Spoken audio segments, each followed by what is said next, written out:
Today we tapped in Baton Rouge, live with my homie. Yo, what's up? This is Swiger Music. Rock with Chuck Moolah right now. What's going on out here in this Baton Rouge music market, man?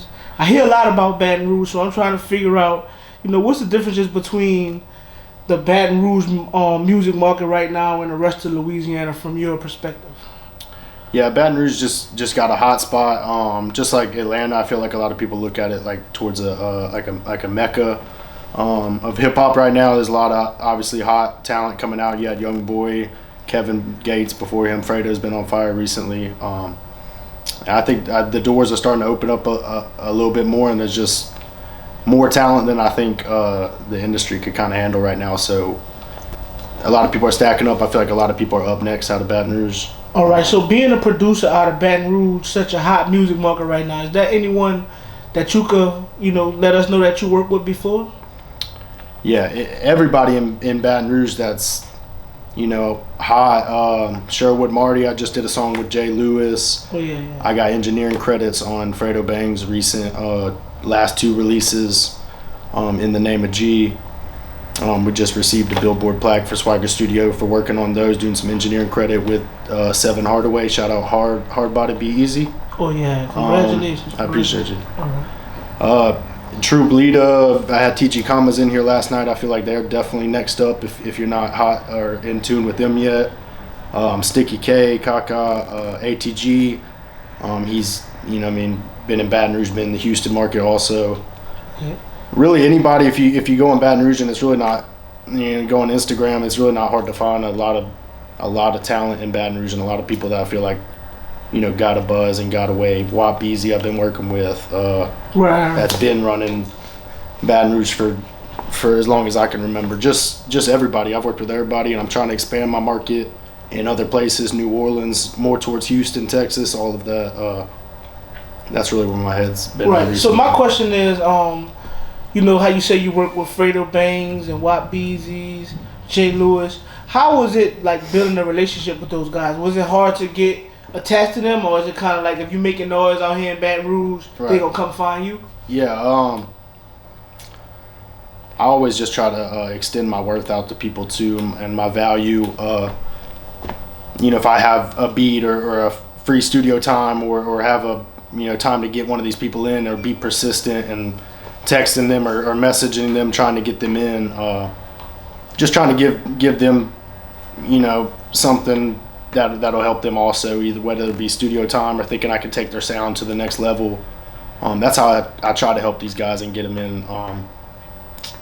But ultimately just being persistent, keep messaging these guys, not taking no for answer basically, and just working hard and getting there whenever they're there also.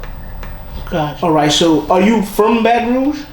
No, I came here for LSU probably 2 or 3 years ago. I graduated. I'm originally from Gulf Shores, Alabama, Orange Beach area, if you're familiar.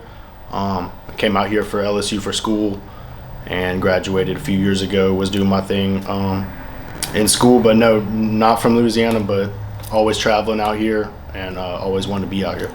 All right, so from your perspective, back in the day, I would say New Orleans was one of the hottest music markets in the South at the time. Yeah. Right now, Baton Rouge is on fire.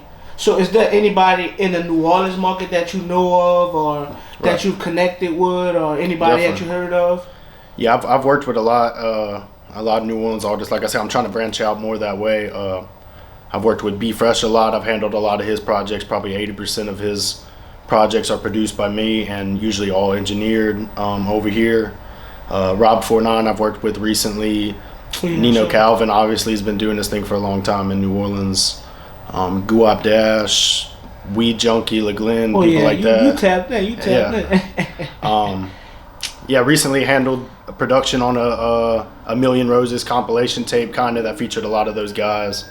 Like I said, engineered it all, produced it all, but still definitely trying to tap in more if you're a New Orleans artist or anybody around there. So for any New Orleans artist that's looking to tap in with you, how would they go about, building a connection with you and getting into this Baton Rouge market? No, just hitting me up on Instagram's the best way. Getting your buzz up too, obviously getting people's attention. I don't play favorites, but if you're already doing your thing and have a lot of followers or do well at shows, chances are I've already DM'd you or messaged you. Just this past week, I read an article of a lot of New Orleans artists that were up and coming. I can't even think of anybody off the top of my head in the article, but it was four artists that I basically DM'd on the spot and said, hey, I hear you're doing your thing. I got a studio in Baton Rouge, beats, studio time, maybe the first go around, y'all can come and do a couple songs and we'll see how it goes after that. But that's just how I extend my hand to some of these artists. Even if they're bigger than me, that's just how I spread so my let me get a perspective from you from the outside looking at it. Like you said, you're not from Baton Rouge, you're a producer here in Baton Rouge. Right. What would you say from your perspective on the outside looking in, you think New Orleans artists need more or less of in order to get more notoriety in the music industry? Just working together more, getting kind of clicked up. I feel like that's a theme in Baton Rouge. If you look at a lot of the artists that are up and coming, most of them have worked with each other or they have songs with each other. It's like they already have like a system of once you get you get hot, we can work together. It's gonna help build our fan base. Right. Opposed to in New Orleans sometimes where once an artist gets a buzz, they kind of reject away from everybody instead of keep putting in the work, putting out the songs and stuff like that. I totally agree with that. And a lot of people think there's a lot of hate in the market, and that's in Baton Rouge also. But like you said, just limit the extracurricular stuff. Try to just separate, this and that from music. Working with each other more, respecting other people's sound, even if they're different lifestyles or different sounds. Being able to mesh together because that's where the best music's made sometimes. Right. That's one thing that I want to kind of go into. I noticed that a lot of the artists out here in Baton Rouge, once they get a buzz or building a buzz, they always go into New Orleans. They make a song with the video and this and that third. So they have a advantage of tapping in with other markets. I feel like us as New Orleans entertainers, we need to start going out, coming out here to Baton Rouge, making songs with you, other producers in order to build relationships and work and tap into other sounds as well, Yeah, because New Orleans artists are celebrated, I feel like, everywhere. And they need to realize that more, that, if you go anywhere else in the U.S. and you say you're an artist from New Orleans, they're going to want to hear your music, and chances are they're going to like it. Right. So, realizing that, celebrating yourself, celebrating the tradition, and, venturing out more. That's with everybody. All right, so I got one more question to ask you before we get out of here. It's 2021. We've been having a lot of crazy stuff going on in the world. We got stuff going on with COVID-19. Everybody talking about the vaccinations. The world's going crazy. How did the pandemic affect you as a business owner? Did it help you as a producer, or did it hurt your business? Yeah, I was taking some precautions and stuff kind of towards the beginning with everybody, but really I just was able to take some time off and work on production. A lot of people were sending me work online. I think it gave artists a lot of opportunity to kind of do a little bit more for themselves also. But really it didn't slow down much. Like I said, I was out for a couple months, but it gave me a time to really bounce back, do a lot more production, make a lot more beats, reach out to a lot more artists. Okay. And I think, once we came back together, I think everybody was like willing to work a lot more. So it probably helped a lot as far as collaboration around here also. And it gave me a time to focus. We opened the space a little bit after coming back from the first wave of COVID. So it gave me time to focus on this, build this space. Everything worked out though. Right. So as far as like you said, everything worked out for you. Everything was pretty good. So like you said, since everything worked out for you, everything was pretty good. My next question is there any like accomplishments or accolades that you got throughout the pandemic that maybe some of my fans or your fans didn't know about? Right. Like I said, recently we celebrated the Billboard plaques that came in July 7th. I think the first week of July, right before my birthday. Congratulations. I appreciate you. My family was able to come up for that and celebrate my birthday. They didn't know about the plaque, so I was able to open them up on the spot and kind of share it with them. How did they receive that? Like when they seen you get the plaque, like which is like, oh, you really a producer now. Yeah, really, that's really basically in a nutshell. And once I really took the studio space on full time after college, after graduating LSU, you know, my parents always obviously supported the music, but just validity and having validation with the space, and right. Okay, we have a space now. Okay, now we're having accolades for the space that kind of solidify the brand. Right.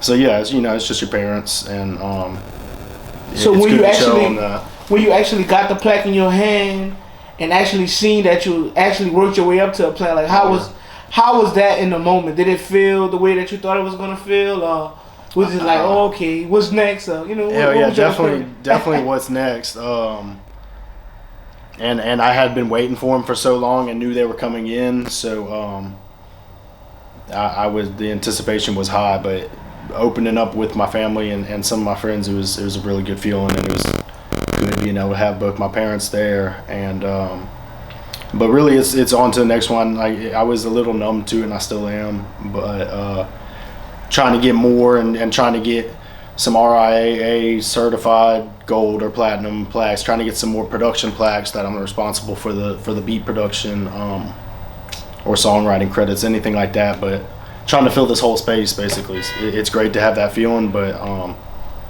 it's like you said, it's almost on to the next one. God. Before we get out of here, I have one more question, because you know I'm from New Orleans, and people in New Orleans, we tend to not leave out of New Orleans a lot, so I'm here in Baton Rouge. I'm trying to figure out, like, what are some of your favorite things to do out here in Baton Rouge, or some things you would suggest someone from somewhere else to tap into once they come out here in this month? Hell yeah, I'm really simple for real.